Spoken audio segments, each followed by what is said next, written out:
Hello friends, LK ગણિતોનું સ્વાગત છે. હું આકાશ મહેતા. આજે આપણે ડિસ્કસ કરીશું કરંટ અફેર માર્ચ ફર્સ્ટ વીકનું. Let's start with the first news. આપણી પહેલી ન્યૂઝ છે ફ્રેન્ડ્સ કે હમણાં રિસેન્ટલી સાયન્સ એન્ડ ટેકનોલોજીના જે આપણા મિનિસ્ટર છે ડૉક્ટર જીતેન્દ્રસિંહ, એમના દ્વારા એક અનાઉન્સમેન્ટ કરવામાં આવી છે કે ભારત દ્વારા હમણાં એક જીન થેરાપીનું સક્સેસફુલી ટ્રાયલ કન્ડક્ટ કરવામાં આવેલો છે. અને આ જીન થેરાપી એ કયા ડિસીઝને ટ્રીટ કરશે? હેમોફોલિયા એ નામનો એક ડિસીઝ છે. એને ટ્રીટ કરવા માટે આપણે એક જીન થેરાપી સક્સેસફુલી એનો ટ્રાયલ કન્ડક્ટ કરેલો છે. એ રિસેન્ટલી અનાઉન્સ કરવામાં આવ્યું છે સાયન્સ એન્ડ ટેકનોલોજીના મિનિસ્ટર ડૉક્ટર જીતેન્દ્રસિંહજી દ્વારા. હવે આ જીન થેરાપી કોને કહેવાય? હેમોફોલિયા એ એક કેવી બીમારી છે એના વિશે વાત કરીએ. સૌથી પહેલા આપણે સમજીએ હિમોફિલિયા એ વિશે. આ હિમોફિલિયા એ શું છે ફ્રેન્ડ્સ? તો તમે ફિગરમાં જોઈ શકો, આ એક એવું ડિસઓર્ડર છે કે જ્યાં તમે જો લોહી નીકળવાનું શરૂ થાય તો તે લોહી બંધ જ ના થાય. કેમ? કારણ કે લોહીને ક્લોટ કરે તેવું ફેક્ટર એ આપણા શરીરમાં પૂરતી સંખ્યામાં નથી. એના કારણે આ ડિસીઝ ક્રિએટ થાય છે. બરાબર ને? અને આ ડિસીઝ એક જીનેટિક ડિસઓર્ડર છે. જીન્સના કારણે થાય છે, જીન્સમાં થતા ફેરફારને કારણે થાય છે. જો જીન્સની અંદર જે પ્રોટીન જનરેટ થાય છે, અને કેવા પ્રોટીન કે જે લોહીનું ક્લોટિંગ કરવા માટે રિસ્પોન્સિબલ પ્રોટીન હોય, તેવા પ્રોટીન જો પૂરતી પ્રમાણમાં ન જનરેટ થાય, એના કારણે આ ડિસઓર્ડર ક્રિએટ થાય છે. રાઈટ. અને આ ડિસઓર્ડર થવાના કારણો શું છે? તો જે રીતે મેં તમને કીધું, આપણા જીન્સની અંદર કોઈ પણ ટાઈપના ચેન્જ થાય, ફેરફાર થાય, જેના કારણે પ્રોટીન જનરેટ ના થાય. કેવા ટાઈપના પ્રોટીન? કે જે ક્લોટિંગ, લોહીનું ક્લોટિંગ કરવા માટે રિસ્પોન્સિબલ છે તે ટાઈપના પ્રોટીન. બરાબર ને? નોર્મલી ક્લોટિંગ ફેક્ટર એડ જો જનરેટ ન થાય, બરાબર ને, તેના કારણે આ ડિસઓર્ડર ક્રિએટ થાય છે. લક્ષણોની વાત કરું તો આ ડિસઓર્ડરના લક્ષણો નોર્મલી સ્ત્રીઓ કરતાં પુરુષોમાં વધારે મળે છે. કારણ કે આપણા શરીરમાં જે એક્સ ક્રોમોઝોમ છે, એક્સ ક્રોમોઝોમ, આ એક્સ ક્રોમોઝોમમાં આ ટાઈપના જીન્સ રહેલા છે કે જ્યાં ક્લોટિંગ ફેક્ટર માટે રિસ્પોન્સિબલ પ્રોટીન જનરેટ થાય છે. અને જો ત્યાં પ્રોટીન જનરેટ ન થાય ક્લોટિંગ ફેક્ટર માટે રિસ્પોન્સિબલ, તો આ ટાઈપના ડિસઓર્ડર ક્રિએટ થાય છે. જો હું આ રોગના સારવાર વિશે વાત કરું તો ઘણી બધી ટ્રીટમેન્ટ તેના માટે અવેલેબલ છે. પરંતુ સૌથી ઇફેક્ટિવ ટ્રીટમેન્ટની વાત કરું તો રિપ્લેસમેન્ટ થેરાપી, જેનું બીજું નામ છે જીન થેરાપી. જીન થેરાપીનો ઉપયોગ થાય છે. આ ઉપરાંત મેડિસિનનો ઉપયોગ કરીને પણ ધીમે ધીમે આ ટાઈપના ડિસઓર્ડરને તમે સોલ્વ કરી શકો છો. પણ સૌથી ઇફેક્ટિવ ટ્રીટમેન્ટ છે જીન થેરાપી. બરાબર ને? ઓકે. હવે તો જો હું જીન થેરાપી વિશે વાત કરું તો ઘણી બધી પદ્ધતિઓથી તમે જીન થેરાપી કરી શકો. જે રોગ પેદા કરતા જીન હોય તેને તમે દૂર કરીને તંદુરસ્ત જીન દાખલ કરી શકો શરીરમાં. બીજી પદ્ધતિ છે કે જે રોગ પેદા કરતા જીન હોય તેને તમે નિષ્ક્રિય કરી દો. અને ત્રીજી પદ્ધતિ છે કે રોગ પેદા કરતા જીનને શરીરની અંદર જ રવા દો અને તમે એક એડિશનલ નવું મોડિફાઈડ જીન શરીરમાં દાખલ કરો. આ ત્રણમાંથી જે ઇફેક્ટિવ પદ્ધતિ હોય તેનાથી તમે જીન થેરાપી કરી શકો. બરાબર ને? તો આઈ થિંક તમને આ ન્યૂઝમાં સારી રીતે ખબર પડી હશે કે જીન થેરાપી શું છે. જીન થેરાપી શું છે? આપણા ન્યૂઝમાં શું શું ભણ્યા કે જીન થેરાપી શું છે. ઓકે. જીન થેરાપી કઈ કઈ રીતે કરવામાં આવી શકે. પછી આ હિમોફિલિયા એ ડિસીઝ શું છે? હિમોફોલિયા હિમોફિલિયા એ ડિસીઝ શું છે, બરાબર, એના વિશે ભણ્યા. અને કેવી રીતના જીન થેરાપીનો ઉપયોગ કરીને તમે તેને સોલ્વ કરીને આ ટાઈપના ડિસઓર્ડરને દૂર કરી શકો તે વિશે જાણ્યું. બરાબર ને? અને અને રિસેન્ટલી આ ન્યૂઝમાં કેમ છે ફ્રેન્ડ્સ? કારણ કે આપણે હિમોફિલિયા એને ટ્રીટ કરવા માટે જીન થેરાપીનું પહેલી વખત સક્સેસફુલી ક્લિનિકલ ટ્રાયલ કર્યું. એના કારણે સાયન્સ એન્ડ ટેકનોલોજી મિનિસ્ટરે અનાઉન્સમેન્ટ કર્યું છે. બરાબર ને? ઓકે. તો આઈ થિંક તમને ન્યૂઝમાં સારી રીતે ખબર પડી જશે ફ્રેન્ડ્સ.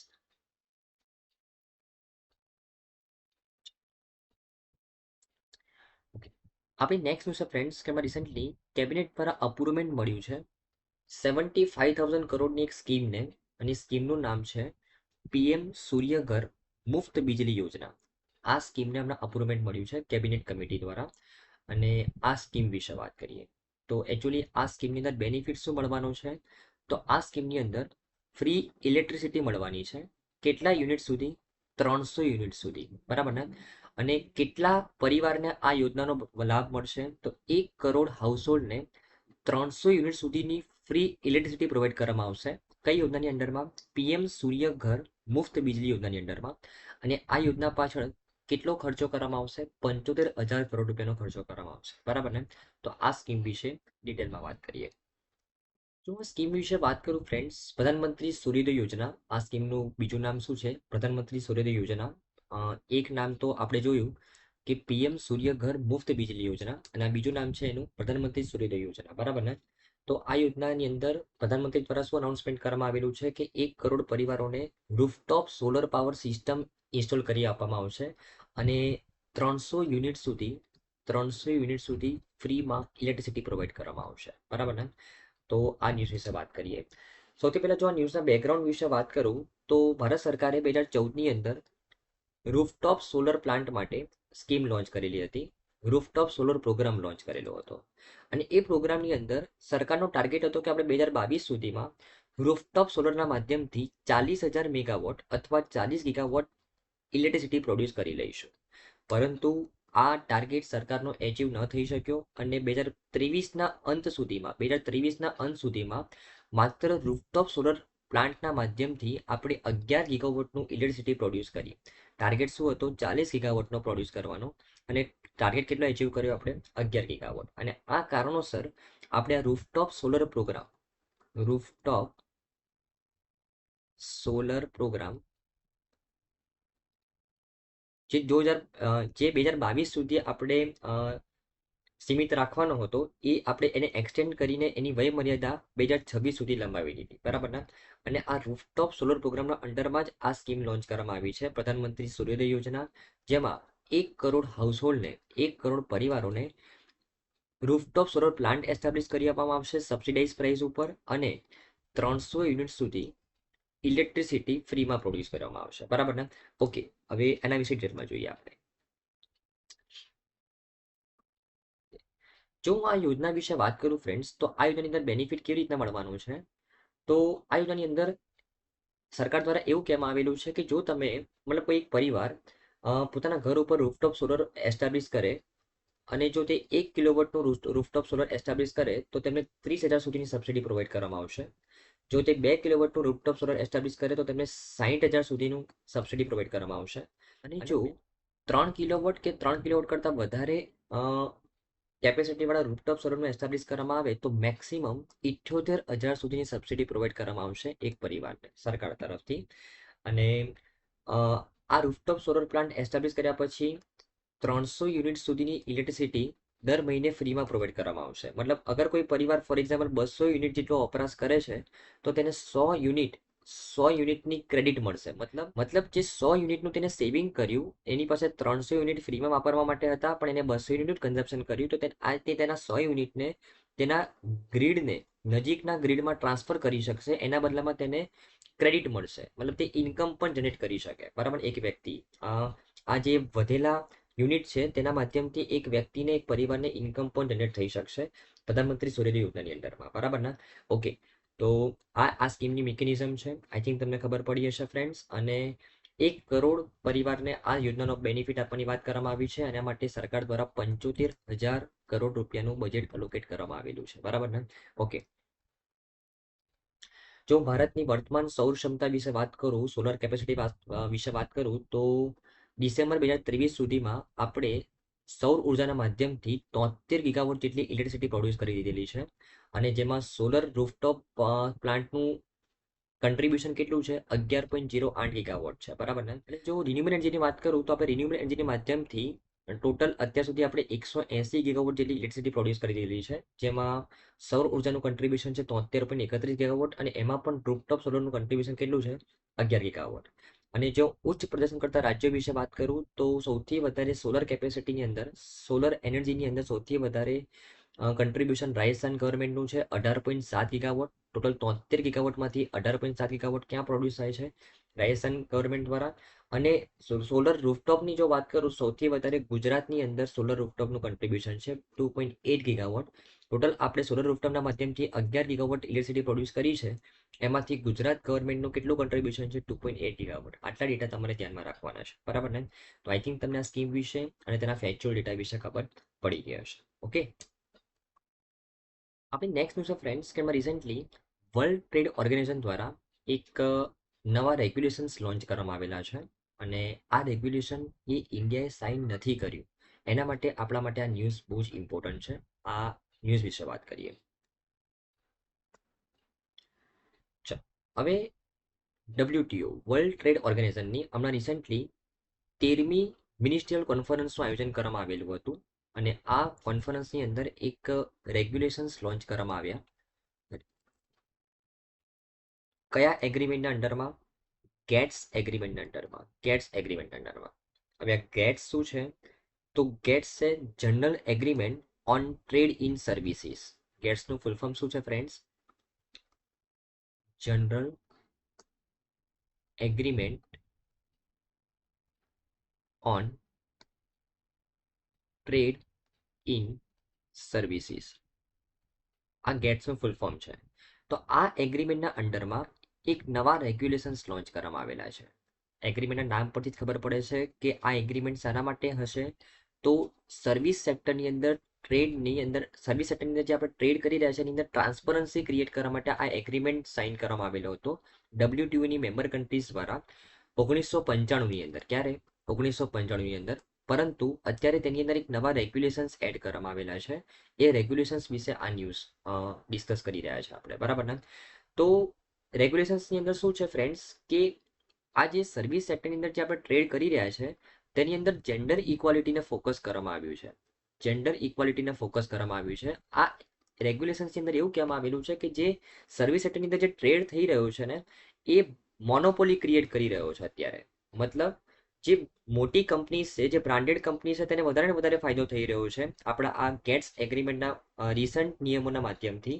જે ફાયદાને અહીંયા ડિસ્ટ્રીબ્યુટ કરવામાં આવી રહ્યું છે આ રેગ્યુલેશન્સના માધ્યમથી.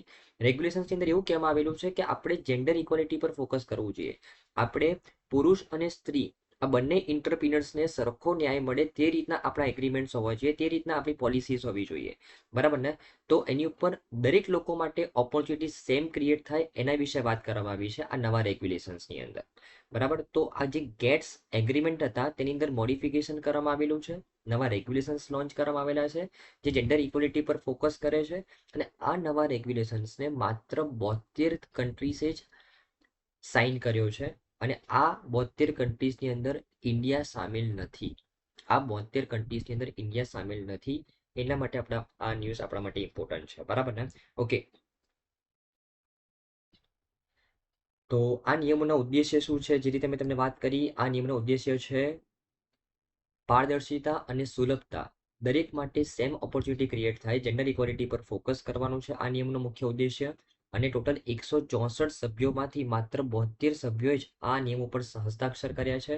અને ભારત અને દક્ષિણ આફ્રિકા સહિતના ઘણા બધા દેશોએ આ નિયમ ઉપર હસ્તાક્ષર કર્યા નથી ફ્રેન્ડ્સ, બરાબર ને? ઓકે. અને જો હું ગેટ્સ એગ્રીમેન્ટ વિશે વાત કરું, GATS agreement general agreement on trade in services, તો આ એગ્રીમેન્ટ WTO દ્વારા લોન્ચ કરવામાં આવેલો હતો. અને જેવી રીતના સર્વિસ સેક્ટર માટે આ ગેટ્સ એગ્રીમેન્ટ છે તેવી રીતના ગુડ્સ સેક્ટર માટે ગેટ એગ્રીમેન્ટ છે. GATT general agreement on trade in the goods, બરાબર ને? ગેટ એગ્રીમેન્ટ છે, બરાબર? અને આ બંને એગ્રીમેન્ટ 1 જાન્યુઆરી 1995થી આપણે અમલમાં મૂકેલા હતા અને ભારતે તેની ઉપર હસ્તાક્ષર કરેલા છે, ગેટ અને ગેટ્સ બંને ઉપર. તો આ ગેટ્સ એગ્રીમેન્ટની અંદર અમે રિસેન્ટલી એક મોડિફાઈડ રેગ્યુલેશન્સ લોન્ચ કરવામાં આવ્યા WTO દ્વારા, જેની ઉપર ભારતે હસ્તાક્ષર કર્યા નથી. તો આઈ થિંક તમને ન્યૂઝમાં સારી રીતે ખબર પડી હશે ફ્રેન્ડ્સ. આપણી નેક્સ્ટ ન્યૂઝ છે ફ્રેન્ડ્સ, એમાં રિસેન્ટલી એક નવી વેસ્ટ મેનેજમેન્ટ ટેકનોલોજી લોન્ચ કરવામાં આવેલી છે. અને આ વેસ્ટ મેનેજમેન્ટ ટેકનોલોજી વિશે વાત કરીએ. અને આ ટેકનોલોજીનું નામ છે બાયોટ્રીક. શું નામ છે? બાયોટ્રીક. અને એ કેવી રીતના બેનિફિટ કરશે રૂરલ ઇન્ડિયાને અને એ કેવી રીતના કામ કરશે એના વિશે વાત કરીએ. તો બાયોટ્રી એક નવી વેસ્ટ મેનેજમેન્ટ ટેકનોલોજી છે, એના વિશે વાત કરીએ. તો આ જે વેસ્ટ મેનેજમેન્ટ ટેકનોલોજી છે ને એ પાયરોલિસિસ સિસ્ટમ ઉપર કામ કરી રહી છે ફ્રેન્ડ્સ. હવે આ પાયરોલિસિસ સિસ્ટમ શું છે? તો આ પાયરોલિસિસ સિસ્ટમની અંદર છે ને કચરાને ઓક્સિજન ફ્રી ચેમ્બરમાં 400 ડિગ્રી સેલ્સિયસ પર ગરમ કરવામાં આવે. આ પાયરોલિસિસ સિસ્ટમની અંદર વેસ્ટને ઓક્સિજન ફ્રી ચેમ્બરમાં, આ ચેમ્બર કેવું હશે? ઓક્સિજન ફ્રી હશે. ઓક્સિજન ફ્રી ચેમ્બરમાં 400 ડિગ્રી સેલ્સિયસ સુધી ગરમ કરવામાં આવે. અને આ હીટિંગ પ્રોસેસ દરમિયાન ઘણા બધા ઉપયોગી કેમિકલ્સ પ્રોડ્યુસ થાય, રસાયણો પ્રોડ્યુસ થાય. કેમિકલ્સથી શું પ્રોડ્યુસ થઈ શકે? તો બાયો ઓઇલ, સિન્થેસિસ ગેસ અને બાયોચાર આ ત્રણ ખૂબ જ ઇમ્પોર્ટન્ટ પ્રોડક્ટ પ્રોડ્યુસ થઈ શકે. ફરીથી એકવાર કે જો તમે કચરાને આ પાયરોલિસિસ સિસ્ટમની અંડરમાં જો ઓક્સિજન ફ્રી ચેમ્બરમાં તમે કચરાને વેસ્ટને 400 ડિગ્રી સેલ્સિયસ સુધી ગરમ કરો ને તો એ હીટિંગ પ્રોસેસ દરમિયાન ત્રણ ઇમ્પોર્ટન્ટ પ્રોડક્ટ એ બાય ડિફોલ્ટ મળશે: બાયો ઓઇલ, સિન્થેસિસ ગેસ અને બાયોચાર. બરાબર ને? ઓકે, હવે આ બાયો ઓઇલનો ઉપયોગ તમે ક્યાં કરી શકો? તો જે કુકિંગ ફ્યુલ છે તેના અલ્ટરનેટિવ તરીકે કરી શકો. આ સિન્થેસિસ ગેસનો ઉપયોગ તમે ક્યાં કરી શકો? તો ઇલેક્ટ્રિસિટી પ્રોડ્યુસ કરવા માટે કરી શકાય. અને આ બાયોચારનો ઉપયોગ તમે ક્યાં કરી શકો ફ્રેન્ડ્સ? તો બાયોચારનો ઉપયોગ તમે સોઇલની ફર્ટિલિટી ઇમ્પ્રૂવ કરવા માટે, સોઇલની ફળદ્રુપતા ઇમ્પ્રૂવ કરવા માટે તેનો ઉપયોગ કરી શકો. બરાબર ને? તો બાયોટ્રીક જે નવી વેસ્ટ મેનેજમેન્ટ ટેકનોલોજી છે, આ બાયોટ્રીક ટેકનોલોજીની અંડરમાં આ શેની ઉપર કામ કરે છે? પાયરોલિસિસ સિસ્ટમની ઉપર કામ કરે છે. પાયરોલિસિસ સિસ્ટમમાં શું કરવામાં આવે? તો કચરાને એક ઓક્સિજન ફ્રી ચેમ્બરમાં 400 ડિગ્રી સેલ્સિયસ સુધી ગરમ કરવામાં આવે અને એ હીટિંગ પ્રોસેસ દરમિયાન ત્રણ ઇમ્પોર્ટન્ટ પ્રોડક્ટ લોન્ચ થાય: બાયો ઓઇલ, સિન્થેસિસ ગેસ અને બાયોચાર. જે ત્રણ પ્રોડક્ટનો તમે કોઈક ને કોઈક જગ્યાએ સારી રીતે ઉપયોગ કરી શકો અને આ વેસ્ટને તમે રિસાયકલ કરી શકો. બરાબર ને? ઓકે, તો આ પ્રોસેસની અંદર તમે જોઈ શકો છો ફ્રેન્ડ્સ કે કેવી રીતના બાયોટ્રિક પ્લાન્ટ કામ કરશે. તો બાયોટ્રિક પ્લાન્ટની અંદર એક ચેમ્બર હોય, ઓક્સિજન ફ્રી ચેમ્બર, જેમાં તમે વેસ્ટને મૂકી શકો. 400 ડિગ્રી સેલ્સિયસ સુધી તમારે ત્યાં તેને ગરમ કરવાનું રહેશે અને એ હીટિંગ પ્રોસેસ દરમિયાન જે પણ કેમિકલ્સ પ્રોડ્યુસ થાય તેની માધ્યમથી આપણે બાયોચાર બનાવી શકીએ, જે સોઇલની ફર્ટિલિટી ઇમ્પ્રૂવ કરવા માટે મદદ કરશે. તમે તેની મદદથી બાયો સિન્થેસિસ ગેસ પણ બનાવી શકો, જે ઇલેક્ટ્રિસિટી પ્રોડ્યુસ કરવા માટે મદદરૂપ થાય. અને તમે તેની મદદથી બાયો ઓઇલ પણ બનાવી શકો, જે કુકિંગ ફ્યુઅલના અલ્ટરનેટિવ તરીકે કામ પણ કરી શકે. બરાબર ને? તો આ બાયોટ્રિક મેથડ તમને આઈ થિંક ખબર પડી હશે ફ્રેન્ડ્સ. આપણે નેક્સ્ટ ન્યૂઝ છે ફ્રેન્ડ્સ કે હમણાં રિસન્ટલી ડીઆરડીઓ દ્વારા very short range air defence સિસ્ટમનો હમણાં સક્સેસફુલી ટ્રાયલ કરવામાં આવ્યો. હવે આ very short range air defence system શું છે એના વિશે વાત કરીએ. તો રિસન્ટલી ડિફેન્સ મિનિસ્ટ્રી અંડરમાં કામ કરતી એક સંસ્થા DRDO, defence research development organisation DRDO દ્વારા એક ટ્રાયલ કરવામાં આવ્યો એક સિસ્ટમનો. એ સિસ્ટમનું નામ શું છે? Very short range air defence system છે. બરાબર ને? તમે આ સિસ્ટમને અહીંયા જોઈ શકો છો કે આ જે વ્યક્તિ છે એના હાથમાં જે આ સિસ્ટમ છે તે very short range air defence system છે. બરાબર ને? અને very short range air defence system એ શેનો પાર્ટ છે? મેન પોર્ટેબલ એર ડિફેન્સ સિસ્ટમનો પાર્ટ છે. આ મેન પોર્ટેબલ એર ડિફેન્સ સિસ્ટમની આ ફોર્થ જનરેશન છે. બરાબર ને? Okay, main portable air defence સિસ્ટમનો મતલબ શું થયો? કે આ એક એવી એર ડિફેન્સ સિસ્ટમ છે કે જે એક વ્યક્તિ અથવા એક નાની ટીમ પણ તેને કેરી આઉટ કરી શકે, તેને ઓપરેટ કરી શકે. બરાબર ને? તમે જોઈ શકો કે એક વ્યક્તિ કોઈ પણ જગ્યાએ આ સિસ્ટમને મૂવ કરી શકે અને એક એકલા હાથે તેને ઓપરેટ કરી શકે અને મિસાઇલને લોન્ચ કરી શકે. બરાબર ને? તો very short range air defence system એ કોનો પાર્ટ છે? મેન પોર્ટેબલ એર ડિફેન્સ સિસ્ટમની ફોર્થ જનરેશન છે તે. બરાબર? એક વ્યક્તિ અથવા એક નાની ટીમ પણ આ ડિફેન્સ સિસ્ટમને એર ડિફેન્સ સિસ્ટમને તે ઓપરેટ કરી શકે. બરાબર ને? તેનું સક્સેસફુલી હમણાં ટ્રાયલ કનેક્ટ કરવામાં આવેલો છે. કોના દ્વારા? ડીઆરડીઓ દ્વારા કનેક્ટ કરવામાં આવેલું છે. એ તમારે ધ્યાનમાં રાખવાનું છે. બરાબર ને? ઓકે, અને આ જે સિસ્ટમ છે કોના દ્વારા બનાવવામાં આવી છે? તો રિસર્ચ સેન્ટર ઇમારત એક સંસ્થા છે, મિનિસ્ટ્રી ઓફ ડિફેન્સ અંડરમાં કામ કરે છે. તેને ડીઆરડીઓની લેબોરેટરી સાથે પાર્ટનરશિપ કરીને આ સિસ્ટમને બનાવી છે. અને આ સિસ્ટમનો મુખ્ય ઉપયોગ ક્યાં થશે? તો લો એલ્ટિટ્યુડ ઉપર નાની રેન્જની અંદર, શોર્ટ રેન્જની અંદર અગર કોઈ એર ટાર્ગેટને એચીવ કરવાનો હોય તો આ સિસ્ટમનો ઉપયોગ કરવામાં આવશે. અને મેં તમને વાત કરી તે રીતે મેન પોર્ટેબલ એર ડિફેન્સ સિસ્ટમનો આ ફોર્થ જનરેશન છે. બરાબર ને? અને એક વ્યક્તિ અથવા નાની ટીમ પર તેને ઓપરેટ કરી શકે છે. બરાબર ને? ઓકે,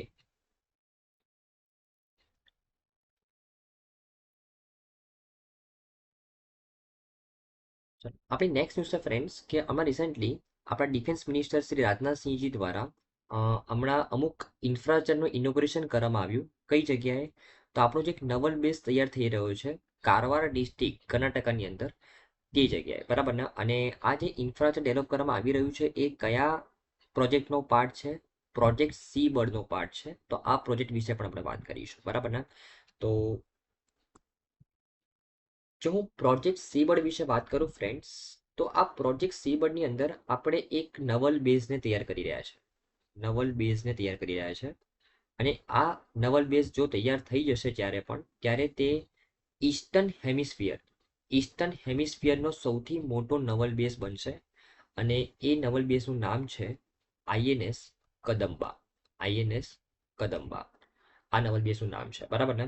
હવે એકચ્યુઅલી આ નવલ બેઝ આપણે તૈયાર કરવાનો ક્યારે નક્કી કર્યો, તો એકચ્યુઅલી 1971ની અંદર જ્યારે ભારત પાકિસ્તાનનું જે યુદ્ધ થયેલું હતું, ત્યારે વેસ્ટર્ન ફ્લીટની અંદર આપણો જે વેસ્ટર્ન કોસ્ટ છે, એમાં માત્ર આપણી પાસે એક જ નવલ બેઝ હતો, મુંબઈનો. મુંબઈ હાર્બર, બરાબર ને. ઓકે. હવે ત્યારે આપણને ખબર પડી કે આપણે આપણા વેસ્ટર્ન ફ્લીટની અંદર આપણી સિક્યુરિટીને ઓર મજબૂત કરવા માટે આપણી પાસે એક કરતાં વધારે નવલ બેઝ હોવા જરૂરી છે. અને ત્યારે આપણે 1985ની અંદર પ્રોજેક્ટને સેન્શન કર્યો કે આપણે ઈસ્ટર્ન ફ્લીટની અંદર એક બીજો નવલ બેઝ તૈયાર કરીશું. કઈ જગ્યાએ? તો કારવાર ડિસ્ટ્રિક્ટ કઈ જગ્યાએ આવેલું છે? કર્ણાટકાની અંદર. તો આ કર્ણાટકાની અંદર એક નવો બેઝ તૈયાર કરવાની વાત કરવામાં આવી. 1985ની અંદર પ્રોજેક્ટને સેન્શન કરવામાં આવ્યો. અને પ્રોજેક્ટની અંદર ફાઉન્ડેશન સ્ટોન ક્યારે રાખવામાં આવ્યો? 24મી ઓક્ટોબર 1986ની અંદર. કોના દ્વારા? રાજીવ ગાંધીજી દ્વારા, બરાબર ને. ઓકે. આ 1986ની અંદર આ નવલ બેઝ બનાવવાની શરૂઆત કરવામાં આવી. અને તેનો પહેલો ફેઝ ક્યારે કમ્પ્લીટ થયો ફ્રેન્ડ્સ? 2005ની અંદર કમ્પ્લીટ થયો. કઈ જગ્યાએ ક્યારે કમ્પ્લીટ થયો? 2005ની અંદર.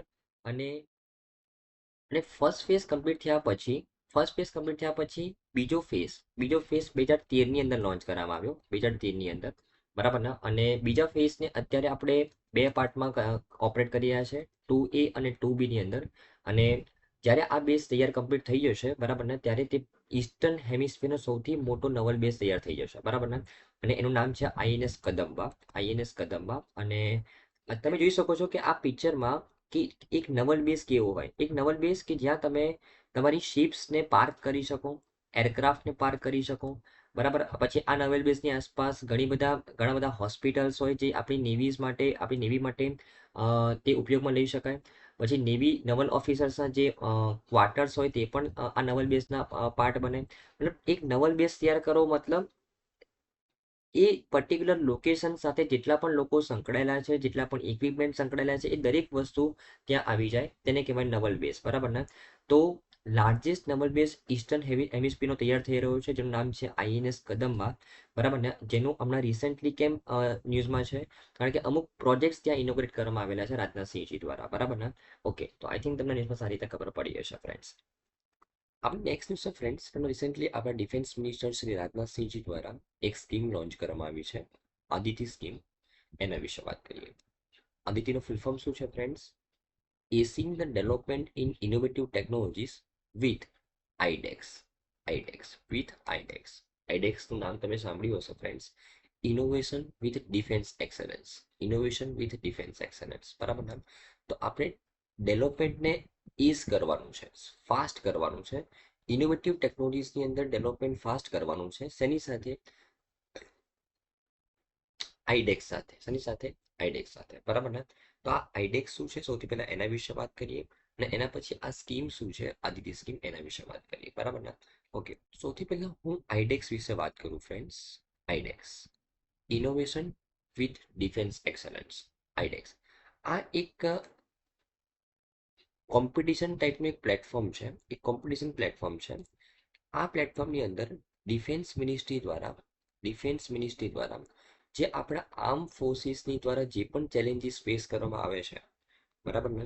આર્મ ફોર્સિસ જે આપણા આર્મી, નેવી અને એરફોર્સ દ્વારા જે પણ ચેલેન્જીસ ફેસ કરવામાં આવે છે, એ ચેલેન્જીસનું નિવારણ કરવા માટે ડિફેન્સ મિનિસ્ટ્રી દ્વારા અમુક સોલ્યુશન્સ માંગવામાં આવ્યા છે.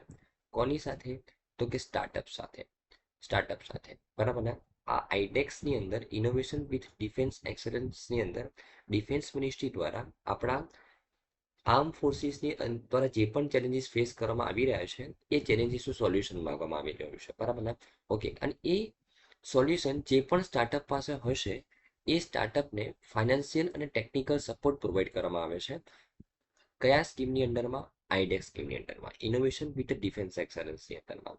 અને સ્ટાર્ટઅપને 1.5 કરોડથી 10 કરોડ સુધીની ગ્રાન્ટ પ્રોવાઈડ કરવામાં આવે છે. જે સ્ટાર્ટઅપ જે સ્ટાર્ટઅપ દ્વારા ડિફેન્સ મિનિસ્ટ્રી દ્વારા જે પણ ચેલેન્જ આપવામાં આવ્યું છે એનું સોલ્યુશન હશે તેને 1.5 કરોડથી 10 કરોડની ગ્રાન્ટ પ્રોવાઈડ કરવામાં આવે છે. બરાબર ને?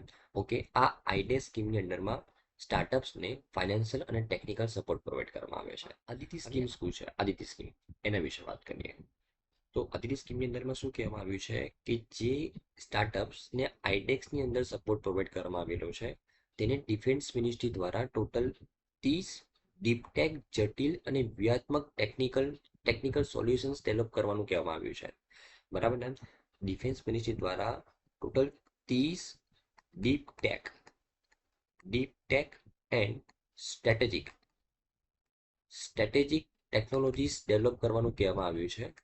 કોના દ્વારા? ડિફેન્સ મિનિસ્ટ્રી દ્વારા. બરાબર ને? કે ભાઈ તમારે છે ને 30 ટેકનોલોજીસ ડેવલપ કરવાની છે. કયા સેક્ટરમાં? ડીપ ટેક એન્ડ સ્ટ્રેટેજિક સેક્ટરની અંદર. બરાબર ને? મતલબ જે આપણી ઇન્ટરનલ સિક્યુરિટી વધારે તેવા અત્યારે જે સાયબર સિક્યુરિટી જે એકાઉન્ટ્સ હેક થઈ રહ્યા છે, બરાબર ને, તો એવા સેક્ટરની અંદર તમારે 30 ટેકનોલોજી ડેવલપ કરવાની છે. બરાબર ને? એવું કોને કહેવામાં આવ્યું છે? કે જે આઈડેક્સની અંદરમાં જે સ્ટાર્ટઅપ કામ કરી રહી છે તે સ્ટાર્ટઅપને કહેવામાં આવ્યું છે. બરાબર ને? અને જે સ્ટાર્ટઅપ પાસે આ ટેકનોલોજીસ ડેવલપ કરવા માટેનું સોલ્યુશન્સ હશે તેને અદિતિ સ્કીમની અંડરમાં ફાઇનાન્શિયલ અને ટેકનિકલ સપોર્ટ પ્રોવાઈડ કરવામાં આવશે. ટેકનિકલ સપોર્ટ કેટલો પ્રોવાઈડ કરવામાં આવશે? 25 કરોડ સુધીનો પ્રોવાઈડ કરવામાં આવશે. બરાબર ને? અને આવી 30 સ્ટાર્ટઅપને આ સ્કીમની અંદરમાં આવરી લેવામાં આવશે. બરાબર ને? ટોટલ 750 કરોડ રૂપિયાનું આ પ્રોજેક્ટ લોન્ચ કરવામાં આવેલું છે. આ સ્કીમ લોન્ચ કરવામાં આવી છે 2024 થી 2026 દરમિયાન. 2024 થી 2026 દરમિયાન. બરાબર ને?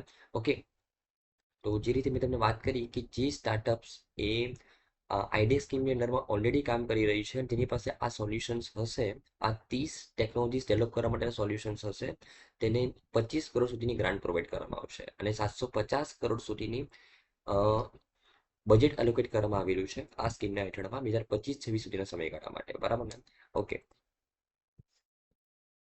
અને આ જે અદિતિ સ્કીમની અંડરમાં જે આ 30 ટેકનોલોજીસ ડેવલપ કરવામાં આવશે એ આર્મ ફોર્સિસ દ્વારા ટોટલ 17 પડકારોનો સામનો કરવામાં આવી રહ્યો છે. એ પડકારોને ફૂલફિલ કરવા માટે, એ પડકારોને પહોંચી વળવા માટે આ 30 ટેકનોલોજીસ ડેવલપ કરવાની છે. બરાબર ને? એમાંથી આર્મીના 3 પડકારો છે, નૌકાદળના 5 છે, વાયુસેનાના 5 છે અને સંરક્ષણ અવકાશ એજન્સીસના 4 પડકારો છે. ટોટલ આ 17 પડકારોને પહોંચી વળવા માટે આ 30 ટેકનોલોજીસને ડેવલપ કરવા માટેની વાત કરવામાં આવી છે આ આદિત્ય સ્કીમ હેઠળમાં. બરાબર ને? ઓકે, તો આઈ થિંક ફ્રેન્ડ્સ તમને આ સ્કીમમાં ખબર પડી હશે. એકવાર રિવાઇઝ કરી લઈએ કે અદિતિ સ્કીમ લોન્ચ કરવામાં આવી છે. ફૂલ ફોર્મ છે acing for development in innovation technologies એ વિથ આઈડેક્સ. બરાબર ને? આઈડેક્સ કેમ? કે જે આઈડેક્સની અંદરમાં જે સ્ટાર્ટઅપ કામ કરી રહ્યું છે એ સ્ટાર્ટઅપને આ સ્કીમની અંદરમાં આવરી લેવામાં આવી છે. બરાબર ને? અને ટોટલ સ્ટાર્ટઅપને 25 કરોડ સુધીનું ફાઇનાન્શિયલ સપોર્ટ પ્રોવાઈડ કરવામાં આવશે. Total 30 deep tech and strategic technologies develop કરવાની છે. 30 સ્ટાર્ટઅપને સિલેક્ટ કરવામાં આવશે આ સ્કીમ હેઠળમાં અને દરેક સ્ટાર્ટઅપને 25 કરોડ સુધીની ગ્રાન્ટ પ્રોવાઈડ કરવામાં આવશે. એટલે એ રીતે આ સ્કીમ માટે 750 કરોડ રૂપિયાનું અલોકેશન કરવામાં આવેલું છે. બરાબર ને? ઓકે, આપણે નેક્સ્ટ ન્યૂઝ છે ફ્રેન્ડ્સ કે આમાં રિસેન્ટલી સુપ્રીમ કોર્ટ દ્વારા ઇમ્યુનિટી એન્ડ કરવામાં આવી છે. કોના માટે? તો કે લેગિસ્લેટર માટે. અને કેવા લેગિસ્લેટર માટે? કે જે લોકો લાંચ સ્વીકારે છે તેવા લેગિસ્લેટર માટે. બરાબર ને? તો એના વિશે વાત કરીએ કે આ મુદ્દો શું છે.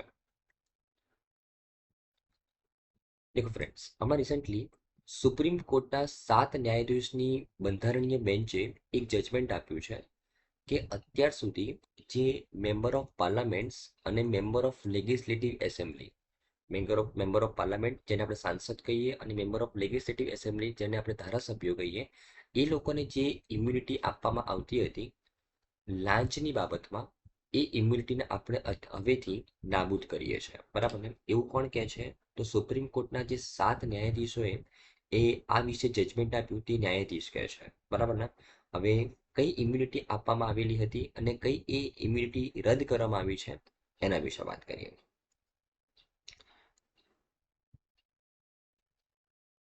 ફ્રેન્ડ્સ, મુદ્દો એવો છે કે ફોર એક્ઝામ્પલ 2 પોલિટિકલ પાર્ટી છે, પોલિટિકલ પાર્ટી એ અને પોલિટિકલ પાર્ટી બી. આ બંને પોલિટિકલ પાર્ટીના 2 લીડર છે. ફોર એક્ઝામ્પલ પોલિટિકલ પાર્ટીના એના જે લીડર છે એ એક્સ છે અને પોલિટિકલ પાર્ટી બીના લીડર છે તે વાય છે. બરાબર? હવે ફોર એક્ઝામ્પલ જ્યારે ઇલેક્શનનો સમય આવ્યો, વોટિંગનો સમય આવ્યો, તો પોલિટિકલ પાર્ટી બીના લીડર વાય દ્વારા પોલિટિકલ પાર્ટી એના કોઈ એક સભ્ય છે, ફોર એક્ઝામ્પલ સભ્ય છે પી, સભ્યનું નામ શું છે ફોર એક્ઝામ્પલ પી, તો પોલિટિકલ પાર્ટી બીના લીડર વાય દ્વારા પોલિટિકલ પાર્ટી બીના લીડર વાય દ્વારા પોલિટિકલ પાર્ટી એના કોઈ એક સભ્ય પીને એવું કહેવામાં આવ્યું કે ભાઈ તમે મને વોટ કરો ઇલેક્શનની અંદર, હું તમને એના બદલામાં પૈસા આપીશ, બરાબર, નાણાં આપીશ, બરાબર ને, ઓકે. અને આ સભ્ય પી એ લીડર વાય, પોલિટિકલ પાર્ટી બીના લીડર વાયને આ લાંચને સ્વીકારીને તે વ્યક્તિને વોટ આપ્યો, બરાબર. પાછળ જતા ઇન્વેસ્ટિગેશનમાં ખબર પડી કે આ વ્યક્તિએ જે સભ્ય પી છે તેને પોલિટિકલ પાર્ટી બીના લીડર વાયને વોટ આપ્યો છે. હવે વોટ આપવા સુધી તો વાત બરાબર હતી, વોટ તો તમે કોઈ પણ વ્યક્તિને આપી શકો, રાઈટ ટુ વોટ છે તમારી પાસે, બરાબર ને. પણ આ વ્યક્તિએ લાંચ લઈને પોલિટિકલ પાર્ટી બીના લીડર વાયને વોટ આપેલો હતો. તો અત્યાર સુધી સુપ્રીમ કોર્ટે જે લાસ્ટ જજમેન્ટ આપેલું હતું આ મુદ્દે 1998ની અંદર, એ જજમેન્ટના અનુસાર કે કોઈ પણ વ્યક્તિને વોટ આપી શકે છે, બરાબર ને, ભલે પછી તેને લાંચ સ્વીકારીને તે વોટ આપ્યો હોય તો પણ તે વેલિડ ગણાશે. આ લાંચ સ્વીકારીને વોટ આપવાની વાત એ મેમ્બર ઓફ પાર્લામેન્ટ્સ અને મેમ્બર ઓફ લેજિસ્લેટિવ એસેમ્બલીઝ માટે તેમને છૂટ આપવામાં આવી હતી કે તમે લાંચ સ્વીકારીને પણ તમે વોટ આપી શકો છો, બરાબર. તેમને ઇમ્યુનિટી આપવામાં આવી હતી, સ્પેશિયલ પાવર આપવામાં આવેલો હતો 1998ના આ જજમેન્ટ અનુસાર, બરાબર ને. પરંતુ એ જજમેન્ટને હવે નાબૂદ કરીને એક નવું જજમેન્ટ આપવામાં આવ્યું છે કે કોઈ પણ વ્યક્તિ બીજા વ્યક્તિને વોટ આપવા માટે લાંચ નહીં સ્વીકારી શકે, બરાબર ને. તો મેમ્બર ઓફ પાર્લામેન્ટ અને મેમ્બર ઓફ લેજિસ્લેટિવ એસેમ્બલીઝ જેમને આ છૂટ આપવામાં આવેલી હતી, ઇમ્યુનિટી આપવામાં આવી હતી, હવે તે ઇમ્યુનિટીનો અંત આવી ગયો છે, ઇમ્યુનિટી કેન્સલ કરવામાં આવી છે સુપ્રીમ કોર્ટ દ્વારા. આ 7 ન્યાયાધીશોની બેન્ચ દ્વારા આ જજમેન્ટ આપવામાં આવેલું છે, બરાબર ને, ઓકે. તો આ એક મુદ્દો છે, રાઈટ. અને મેં જે વાત કરી કે 1998માં જે જજમેન્ટ આપવામાં આવેલું હતું કે તમે લાંચ સ્વીકારીને પણ વોટ આપી શકો, મેમ્બર ઓફ પાર્લામેન્ટ અને મેમ્બર ઓફ લેજિસ્લેટિવ એસેમ્બલીને આ છૂટ આપવામાં આવેલી હતી. એ કેસ કયો હતો? JMM લાંચ કેસ, બરાબર ને, 1998માં હતો. તે જજમેન્ટ હવે રદ કરવામાં આવ્યું છે, બરાબર ને, ઓકે. તો આઈ થિંક તમને ન્યૂઝમાં ખબર પડી હશે. કરંટ ન્યૂઝ આટલી હતી કે સુપ્રીમ કોર્ટે ઇમ્યુનિટીને રદ કરી છે, જે મેમ્બર ઓફ પાર્લામેન્ટ અને મેમ્બર ઓફ લેજિસ્લેટિવ એસેમ્બલીને આપવામાં આવેલી હતી તે ઇમ્યુનિટીને રદ કરી છે કે હવે કોઈ પણ MP કોઈ પણ MLA કોઈ પણ બીજા પાર્ટીના લીડરને લાંચ સ્વીકારીને વોટ નહીં કરી શકે. વોટ તો કરી શકશે પણ લાંચ સ્વીકારીને વોટ નહીં કરી શકે, બરાબર ને, ઓકે. હવે ફ્રેન્ડ્સ, આપણા બંધારણની અંદર મેમ્બર ઓફ પાર્લામેન્ટ્સ અને મેમ્બર ઓફ લેજિસ્લેટિવ એસેમ્બલીઝને અમુક ટાઈપની ઇમ્યુનિટી આપવામાં આવે છે. અમુક ટાઈપના ઇમ્યુનિટી મતલબ પ્રિવિલેજ આપવામાં આવે છે, સ્પેશિયલ અધિકાર આપવામાં આવે છે, બરાબર ને. તો એના વિશે વાત કરીએ તો આપણા બંધારણની કલમ 105ની અંદર આપણા મેમ્બર ઓફ પાર્લામેન્ટ્સને અમુક પાવર આપવામાં આવે છે, અમુક પ્રિવિલેજ આપવામાં આવે છે. અને કલમ 194ની અંદર આપણા મેમ્બર ઓફ લેજિસ્લેટિવ એસેમ્બલીને અમુક સ્પેશિયલ રાઇટ્સ આપવામાં આવે છે, બરાબર ને. હવે મેમ્બર ઓફ પાર્લામેન્ટ કોને કહેવાય? તો આપણા જે લોકસભા અને રાજ્યસભા, લોકસભા અને રાજ્યસભામાં જે મેમ્બર્સ બેસે છે તેને મેમ્બર ઓફ પાર્લામેન્ટ કહેવાય, સાંસદ કહેવાય. મેમ્બર ઓફ લેજિસ્લેટિવ એસેમ્બલી કોને કહેવાય? તો જો આપણે જે રાજ્યની વિધાનસભાની અંદર જે મેમ્બર્સ બેસે છે તેને શું કહેવાય? MLS કહેવાય, બરાબર ને, જેને આપણે કહીશું ધારાસભ્યો, રાઈટ. તો મેમ્બર ઓફ પાર્લામેન્ટ્સને કલમ 105ની હેઠળ અમુક વિશેષ અધિકારો આપવામાં આવે છે બંધારણની જોગવાઈ પ્રમાણે. અને મેમ્બર ઓફ લેજિસ્લેટિવ એસેમ્બલીને કલમ 194ની અંદર અમુક જોગવાઈ આપવામાં આવે છે, અમુક સ્પેશિયલ રાઇટ્સ આપવામાં આવે છે આપણી બંધારણની જોગવાઈ પ્રમાણે, બરાબર ને, ઓકે. અને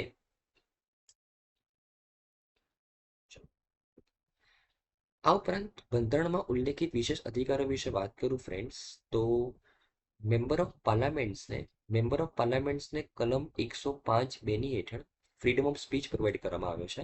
અને મેમ્બર ઓફ લેજિસ્લેટિવ એસેમ્બલીને કલમ 194(2) અંદર ફ્રીડમ ઓફ સ્પીચ પ્રોવાઈડ કરવામાં આવે છે, બરાબર ને, ઓકે. પરંતુ જો હું કલમ 19 અને કલમ 105 વચ્ચેનો તફાવત જણાવું, કલમ 105(2) અને કલમ 19, જે આપણા બંધારણનું કલમ 19 અને કલમ 105(2) વચ્ચેનો તફાવત જણાવું, તો કલમ 19(1)(a) અને કલમ 105(2) આ બંને વચ્ચે તફાવત શું છે? તો કલમ 19(1) એની અંદરમાં દરેક નાગરિકને નોર્મલ નાગરિકને ફ્રીડમ ઓફ સ્પીચ પ્રોવાઈડ કરવામાં આવે છે અને કલમ 105(2) ની અંદર જે આપણા મેમ્બર ઓફ પાર્લામેન્ટ છે તેમને ફ્રીડમ ઓફ સ્પીચ પ્રોવાઈડ કરવામાં આવે છે. હવે આ મેમ્બર ઓફ પાર્લામેન્ટ જ્યાં સુધી પાર્લામેન્ટની અંદર છે ત્યાં સુધી તેમના ઉપર કલમ 105(2) લાગશે ફ્રીડમ ઓફ સ્પીચ માટે. પણ જેવી રીતના તે પાર્લામેન્ટની બહાર આવી જશે ત્યારે તે નોર્મલ નાગરિક બની જાય ત્યારે તેમને માટે ફ્રીડમ ઓફ સ્પીચ માટે કલમ 19(1)(a) રાખશે. બરાબર ને? રાઈટ, એ ધ્યાનમાં રાખવાનું છે. કલમ 105(2) ની અંદર કોઈ પણ મેમ્બર ઓફ પાર્લામેન્ટ એ પાર્લામેન્ટની અંદર કોઈ પણ વસ્તુ બોલી શકે છે કોઈ પણ રિસ્ટ્રિક્શન વગર. પરંતુ કલમ 19(1)(a) ની અંદર દરેક નાગરિકને કોઈ પણ વસ્તુ બોલવાની છૂટ આપવામાં આવી નથી. અમુક રિસ્ટ્રિક્શન આપવામાં આવેલા છે. તો આ રિસ્ટ્રિક્શન લાગુ પડશે મેમ્બર ઓફ પાર્લામેન્ટની ઉપર જ્યારે તે પાર્લામેન્ટની બહાર આવશે ત્યારે. બરાબર ને? ઓકે, તો આઈ થિંક તમને ખબર પડી હશે ફ્રેન્ડ્સ. તો આપણે આ ન્યૂઝમાં સુપ્રીમ કોર્ટે જે રિસન્ટ જજમેન્ટ આપ્યું એના વિશે વાત કરી, રિસન્ટ ન્યૂઝ વિશે વાત કરી અને કયા કલમ હેઠળ ફ્રીડમ ઓફ સ્પીચ પ્રોવાઈડ કરવામાં આવે છે MP, MLA અને નોર્મલ નાગરિકને, અને કયા કલમ હેઠળ MPs અને MLAsને અમુક સ્પેશિયલ અધિકાર આપવામાં આવે છે તેના વિશે વાત કરી. બરાબર ને? ઓકે, તો આઈ થિંક તમને આ ન્યૂઝ સારી રીતે ક્લિયર થઈ ગઈ હશે ફ્રેન્ડ્સ. નેક્સ્ટ ન્યૂઝ છે ફ્રેન્ડ્સ કે હમણાં રિસન્ટલી ઇન્ડિયન નેવી દ્વારા એક નવો નવલ બેઝ તૈયાર કરવામાં આવેલો છે. એ નવલ બેઝનું નામ છે INS જટાયુ અને ક્યાં તૈયાર કરવામાં આવી રહ્યો છે? લક્ષદ્વીપની અંદર. બરાબર ને? એના વિશે વાત કરીએ તો in a move towards strengthening its position in the Indian Ocean region. Actually આ જે INS જટાયુ આ જે નવલ બેઝ તૈયાર કરવામાં આવી રહ્યો છે, તૈયાર કરી દીધો છે લક્ષદ્વીપની અંદર. બરાબર ને? ઇન્ડિયન નેવી દ્વારા.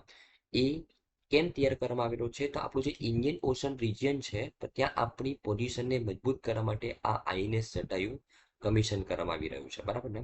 હવે કઈ જગ્યાએ કમિશન કરવામાં આવી રહ્યું છે, કયા કારણથી આ INS જટાયુ કમિશન કરવામાં આવી રહ્યું છે એના વિશે વાત કરીએ.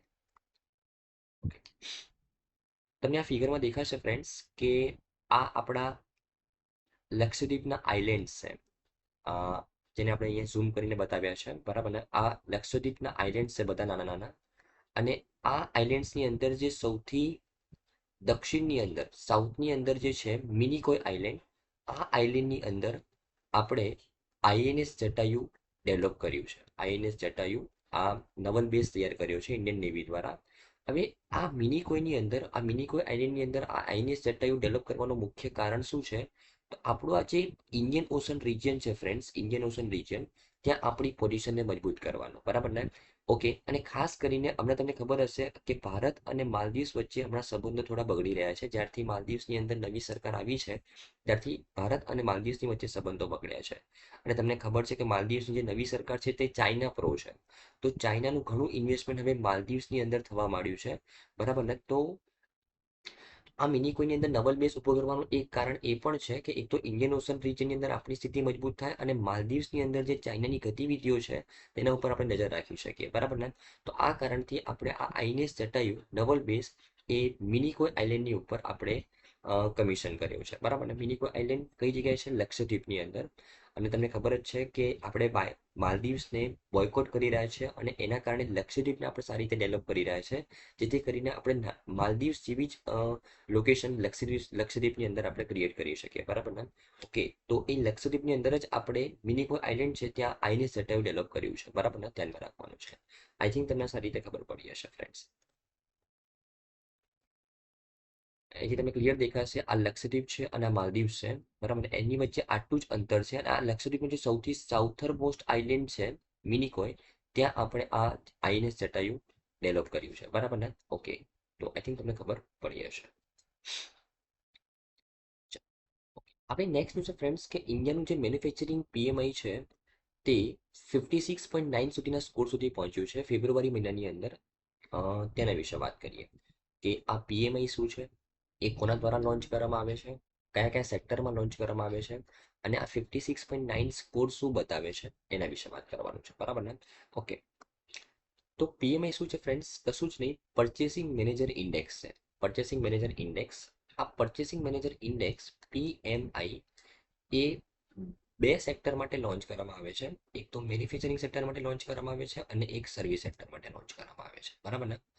આ પરચેસિંગ મેનેજર ઇન્ડેક્સ શું બતાવે ફ્રેન્ડ્સ કે ભારતની અંદર મેન્યુફેક્ચરિંગ સેક્ટર અને સર્વિસ સેક્ટર એ ગયા મહિનાની સરખામણીમાં કેટલું ડેવલપ થયું છે, કેટલું એક્સપાન્ડ થયું છે, કેટલું કોન્ટ્રાક્ટ થયું છે તે બતાવે, બરાબર ને તેનું ઇન્ડિકેશન આપે. અને આ ઇન્ડિકેશનથી ફાયદો શું થાય કે જે પોલિસી મેકર્સ છે, જે ઇન્ડસ્ટ્રીયલિસ્ટ છે, તેમને ખબર પડે કે આપણે કયા સેક્ટરમાં વધારે ફોકસ કરવાનું છે, કયા સેક્ટરમાં વધારે ઇન્વેસ્ટમેન્ટ કરવાનું છે, બરાબર ને. તો દેશની ઇકોનોમી જે બે સેક્ટર ઉપર મેઇનલી ડિપેન્ડ કરી રહી છે, મેન્યુફેક્ચરિંગ અને સર્વિસ સેક્ટર, એનું એક્સપાન્શન અને કોન્ટ્રાક્શન તમે આ પીએમઆઈ ઇન્ડિકેટર્સ ઉપરથી સારી રીતે મેઝર કરી શકો, બરાબર ને. ઓકે, હવે આ ઇન્ડિકેટર્સની અંદર 0 થી 100 સુધીનો સ્કોર આપવામાં આવે છે, બરાબર. અને ફોર એક્ઝામ્પલ 0 થી 100 સુધીનો સ્કોર આપવામાં આવે છે, અને ફોર એક્ઝામ્પલ સ્કોર 50 આવ્યો એટલો મતલબ શું સમજવાનું કે ગયા મહિનાની સરખામણીમાં આ મહિનાની અંદર કોઈ પણ એક્સપાન્શન કે કોન્ટ્રાક્શન થયું નથી, સિચ્યુએશન બધી એઝ ઇટ ઇઝ છે. જો સ્કોર 50 કરતા ઓછો આવે તો એવું સમજવાનું કે ગયા મહિનાની સરખામણીમાં આ મહિને સિચ્યુએશનમાં કોન્ટ્રાક્શન આવ્યું છે, મતલબ મેન્યુફેક્ચરિંગ સેક્ટર અને સર્વિસ સેક્ટર કોન્ટ્રાક્ટ થયા છે, બરાબર ને. અને જો સ્કોર 50 કરતાં વધારે આવે તો એવું સમજવાનું કે મેન્યુફેક્ચરિંગ સેક્ટર અને સર્વિસ સેક્ટર એ ગયા મહિનાની સરખામણીમાં એક્સપાન્ડ થયા છે, તેમનો ગ્રોથ થયો છે, બરાબર ને. તો અત્યારે જે ન્યૂઝ આપણે ભણી રહ્યા છે એ પરચેસિંગ મેનેજર ઇન્ડેક્સ તો લોન્ચ કરવામાં આવેલું છે, કોના માટે પણ મેન્યુફેક્ચરિંગ સેક્ટર માટે. અને કેટલો આવ્યો છે એ સ્કોર 56.9 આવ્યો છે, મતલબ 50 કરતાં વધારે આવ્યો છે. મતલબ ગયા મહિનાની સરખામણીમાં મેન્યુફેક્ચરિંગ સેક્ટર ભારતની અંદર 56.9 મતલબ એક્સપાન્ડ થયું છે, બરાબર ને, રાઈટ. તો આના ઉપરથી દેશની ઇકોનોમી વિશે આઈડિયા આવે કે ભાઈ મેન્યુફેક્ચરિંગ સેક્ટર વધ્યું છે, સર્વિસ સેક્ટર વધ્યું છે, તો દેશની ઇકોનોમી પણ વધી હશે, એ દેશની અંદર ઇન્વેસ્ટમેન્ટ કરવા જેવું છે. ઇન્ડસ્ટ્રીયલિસ્ટને પણ ખબર પડે કે ઇકોનોમી કઈ જગ્યાએ ચાલી રહી છે, ઇન્ડસ્ટ્રીઝની શું હાલત છે, બરાબર ને. તો કઈ જગ્યાએ વધારે આપણે ઇન્વેસ્ટમેન્ટ કરવું જોઈએ, બરાબર ને. તો આવા પર્સપેક્ટિવથી આ ઇન્ડેક્સ દર મહિને લોન્ચ કરવામાં આવે છે. કોના દ્વારા લોન્ચ કરવામાં આવે છે ફ્રેન્ડ્સ? તો આઈએચએસ માર્કેટ એક ઇન્ટરનેશનલ ઓર્ગેનાઇઝેશન છે જે વિશ્વની 40 ઇકોનોમી માટે આ પીએમઆઈ લોન્ચ કરે છે, પરચેસિંગ મેનેજર ઇન્ડેક્સ, અને બે સેક્ટર માટે લોન્ચ કરે છે, મેન્યુફેક્ચરિંગ અને સર્વિસ સેક્ટર માટે, બરાબર ને. ઓકે, તો આઈ થિંક તમને આ ન્યૂઝમાં ખબર પડી હશે ફ્રેન્ડ્સ. અને 56.9 નોંધાયું છે મેન્યુફેક્ચરિંગ પીએમઆઈ ફેબ્રુઆરી મહિનાની અંદર, મતલબ એક્સપાન્ડ થયું છે, બરાબર ને. ઓકે, નેક્સ્ટ ન્યૂઝ છે ફ્રેન્ડ્સ કે આમાં રિસેન્ટલી ઇન્ડિયા દ્વારા એક અનાઉન્સમેન્ટ કરવામાં આવ્યું કે ઇન્ડિયા એક international big cat alliance launch કરશે. એકચ્યુઅલી જો આ ઇન્ટરનેશનલ બિગ કેટ અલાયન્સ વિશે વાત કરું ફ્રેન્ડ્સ, તો આ એક ઇનિશિયેટિવ પીએમ મોદીજી દ્વારા એપ્રિલ 2023માં જ્યારે આપણા પ્રોજેક્ટ ટાઈગરના 50 વર્ષ કમ્પ્લીટ થયા હતા, ત્યારે જ પીએમ મોદી દ્વારા અનાઉન્સમેન્ટ કરવામાં આવેલું હતું કે આપણે એક international big cat alliance launch કરીશું. અને આ ઇન્ટરનેશનલ બિગ કેટ અલાયન્સ શું છે એના વિશે વાત કરીએ, બરાબર ને. તો સૌથી પહેલા તો બિગ કેટની અંદર કોનો સમાવેશ થાય? બિગ કેટની અંદર કોનો સમાવેશ થાય? તો ટોટલ 7 મોટી બિલાડીઓનો એની અંદર સમાવેશ થાય છે. કઈ કઈ 7? તો સિંહ, વાઘ, ચિત્તો, પછી સ્નો લેપર્ડ, જેગુઆર અને પુઆ. હવે આમાંથી આ 7માંથી આપણે 5 સિંહ, વાઘ, ચિત્તો, બરાબર, પછી સ્નો લેપર્ડ, આ 5 પ્રાણીઓ તો આપણા દેશમાં જોવા મળે છે, પણ જેગુઆર અને પુમા એ આપણા દેશમાં જોવા મળતા નથી, બરાબર ને. ટોટલ આ જે 7 બિગ કેટ્સ છે એ ટોટલ 97 દેશની અંદર જોવા મળે. ટોટલ મળીને આ 7 બિગ કેટ્સ અલગ અલગ કેટલા દેશોમાં જોવા મળે છે? 97 દેશની અંદર જોવા મળે છે. અને આ જે આપણે ઇન્ટરનેશનલ બિગ કેટ અલાયન્સ જે લોન્ચ કર્યું છે એ આ 97 દેશોને આવરી લેવાનો પ્રયાસ છે કે આ બધા જ દેશો આપણે સાથે મળીને કોઓપરેટિવ સહકારથી, બરાબર ને, સહકારથી આ બિગ કેટ્સ માટે આપણે કન્ઝર્વેશન સ્ટેપ્સ લઈએ, તેમના કન્ઝર્વેશન માટે આપણે ફંડ કલેક્ટ કરીએ અને તેમને પ્રોટેક્ટ કરીએ, બરાબર ને. તો આ 97 દેશોને ભારત દ્વારા આવકારવામાં આવ્યા છે. ભારત દ્વારા પ્રપોઝલ રાખવામાં આવેલું છે કે આપણે એક international big cat alliance launch કરીએ, જેનું હેડક્વાર્ટર ભારતમાં જ રહેશે. અને આ અલાયન્સની અંડરમાં આપણે એક ફંડ ઊભો કરીએ અને આ ફંડની અંદરથી જે પણ પૈસા કલેક્ટ થશે તેનો ઉપયોગ ક્યાં કરીશું? આપણે આ 7 જે મોટી બિલાડીઓ છે, જે 7 બિગ કેટ છે, તેના કન્ઝર્વેશન માટે કરીશું, તેના પ્રોટેક્શન માટે કરીશું, બરાબર ને. રાઈટ. પરંતુ આ 97 દેશોમાંથી 16 દેશોએ ભારતના આ પ્રપોઝલને અત્યાર સુધી સ્વીકાર્યો છે, બરાબર ને. બાકીના દેશોએ હજી સ્વીકાર્યો નથી, બરાબર ને. તો ઇન્ટરનેશનલ બિગ કેટ અલાયન્સ જે ભારત સરકાર દ્વારા પ્રપોઝલ રાખવામાં આવેલું છે, આ અલાયન્સ 16 દેશો દ્વારા મંજૂરી આપવામાં આવી છે, બરાબર ને. અને બીજું ટોટલ 97 એવા દેશો છે જેમાં 7 બિગ કેટ જોવા મળી રહી છે. અને પહેલા 5 વર્ષની અંદર 150 કરોડ રૂપિયા ભારત સરકાર દ્વારા આ ઇન્ટરનેશનલ બિગ કેટ અલાયન્સના ફંડમાં રાખવામાં આવશે ભારત સરકાર દ્વારા, બરાબર ને. ઓકે, તો આઈ થિંક તમને આ ન્યૂઝમાં ખબર પડી હશે. આ international big cat allowance launch કરવાની વાત પ્રધાનમંત્રીજી દ્વારા એપ્રિલ 2023ની અંદર જ કરવામાં આવી હતી, જ્યારે પ્રોજેક્ટ ટાઈગરના 50 વર્ષ કમ્પ્લીટ થયા હતા તે વખતે, બરાબર ને. ઓકે, તો આઈ થિંક તમને ન્યૂઝમાં સારી રીતે ખબર પડી હશે ફ્રેન્ડ્સ, બરાબર ને. ઓકે, આપણી નેક્સ્ટ ન્યૂઝ છે ફ્રેન્ડ્સ કે પીએમ મોદીજી દ્વારા હમણાં રિસેન્ટલી એક હાઇડ્રોજન પાવર્ડ ફેરી લોન્ચ કરવામાં આવી. હાઇડ્રોજન પાવર ફેરીનું ઇનોગ્રેશન કરવામાં આવ્યું, એના વિશે વાત કરીએ. તો આ જે હાઇડ્રોજન પાવર્ડ ફેરી છે ફ્રેન્ડ્સ, મતલબ એક બોટ જે કોનાથી ચાલે છે, હાઇડ્રોજનથી ચાલે છે. તે પહેલી વખત કોઈ ભારતીય કંપની દ્વારા બનાવવામાં આવી છે અને કોચિન શિપયાર્ડ લિમિટેડ દ્વારા તેને બનાવવામાં આવી છે. અને આ જે બોટનું ઉદ્ઘાટન કરવામાં આવ્યું તે વારાણસીની અંદર કરવામાં આવ્યું છે પીએમ મોદીજી દ્વારા, બરાબર ને. રાઈટ, તો આના વિશે વાત કરીએ. તો જે રીતે તમે વાત કરી કે આ વેસલને કોના દ્વારા બનાવવામાં આવ્યું છે, કોચિન શિપયાર્ડ લિમિટેડ દ્વારા બનાવવામાં આવ્યું છે. આ વેસલ દ્વારા 50 પેસેન્જર કેરી થઈ શકે તેટલી કેપેસિટી છે. અને પહેલી વખત આપણે કોઈ ભારતીય કંપનીએ હાઇડ્રોજન ફ્યુલ ઉપર ચાલતી કોઈ બોટનું લોન્ચિંગ કર્યું છે, બરાબર ને. ઓકે, તો એના વિશે જો આપણે ડિટેલમાં વાત કરીએ, તો જો આ બોટના ડિઝાઇન વિશે વાત કરું તો 24 મીટરનો તેનો કાટમાળ છે અને તેની અંદર 50 પેસેન્જર આવી શકે તેમ છે. અને જો તેના ઉર્જા સ્ત્રોત વિશે વાત કરું, એનર્જી સોર્સ, તો આ બોટ હાઇડ્રોજન ફ્યુઅલથી ચાલે છે. હાઇડ્રોજન ફ્યુઅલથી ચાલે છે. હાઇડ્રોજનની અંદર જે કેમિકલ રિએક્શન થાય તેની માધ્યમથી જે ઇલેક્ટ્રિસિટી પ્રોડ્યુસ થાય તેનાથી આ બોટ ચાલશે. એનો ઉર્જાનો સ્ત્રોત છે હાઇડ્રોજન ફ્યુઅલ. અને આની અંદર એક મેઇન મુદ્દો શું છે કે કાર્બન એમિશન નહીં થાય, કારણ કે આ હાઇડ્રોજન ફ્યુઅલના બળતણથી, એના બળવાથી જે એમિશનથી જે બહાર એક્ઝોસ્ટ નીકળે છે તે શું નીકળે છે, પ્યોર વોટર નીકળે છે, પ્યોર વોટર નીકળે છે, બરાબર ને. રાઈટ, કોઈ હાર્મફુલ એમિશન નથી નીકળતું. આ હાઇડ્રોજન ફ્યુઅલના બળતણથી શું નીકળે છે બહાર, પ્યોર વોટર નીકળે છે, બરાબર ને. રાઈટ, તો હાઇડ્રોજન એક ક્લીન ફ્યુઅલ છે. રિન્યુએબલ સોર્સિસથી તમે તેનો ઉપયોગ મેળવી શકો.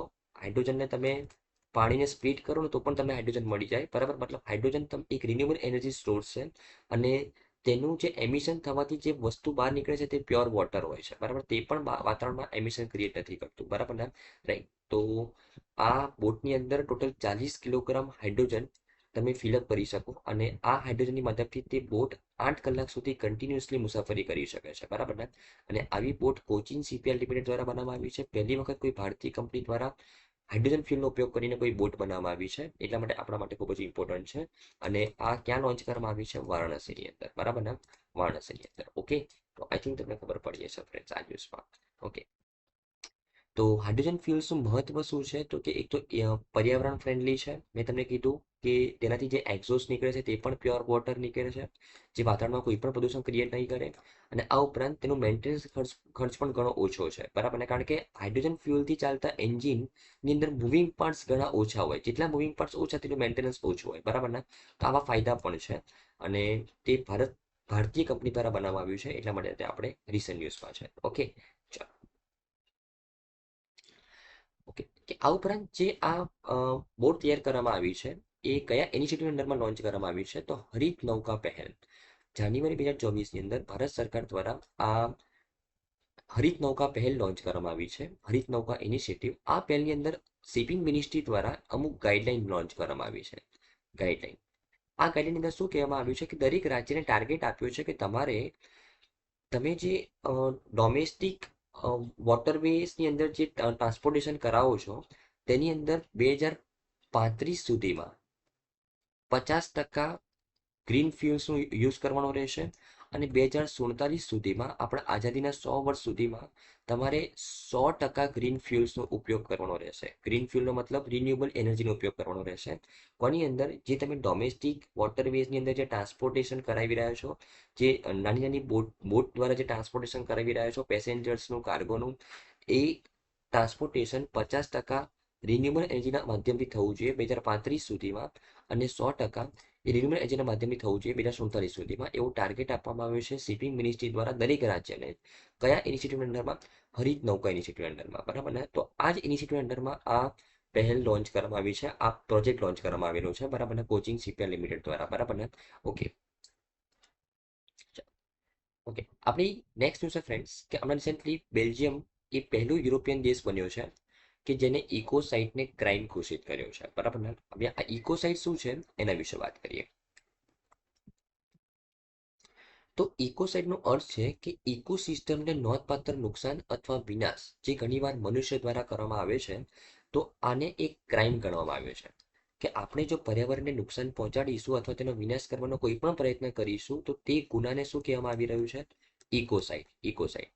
અને આ ઇકોસાઇડને એક ક્રાઇમ ગણવામાં આવ્યો છે કઈ જગ્યાએ? બેલ્જિયમની અંદર. આ ઇકોસાઇડને બેલ્જિયમની અંદર એક ક્રાઇમ ઘોષિત કરવામાં આવ્યો છે, બરાબર ને? ઓકે, અને આ બેલ્જિયમ એ દુનિયાનો બીજો દેશ છે જેને ઇકોસાઇટને ક્રાઇમ ઘોષિત કર્યો છે, બરાબર ને? દુનિયાનો પહેલો દેશ છે યુએસ કે જેને ઇકોસાઇટને ક્રાઇમ ઘોષિત કર્યો છે, અને બેલ્જિયમ એ યુરોપનો પહેલો દેશ છે કે જેને ઇકોસાઇટને ક્રાઇમ ઘોષિત કર્યો છે, બરાબર ને? તો તમારા માટે ઇકોસાઇડ વર્ડ ઇમ્પોર્ટન્ટ છે. ઇકોસાઇડ કોને કહેવાય? કે પર્યાવરણને નુકસાન જે પણ કોઈ વ્યક્તિ કરે, પર્યાવરણને વિનાશ કરવાનો પ્રયત્ન કરે, બરાબર ને? તો તે એક ક્રાઇમ છે જે ક્રાઇમને કહેવાય ઇકોસાઇડ.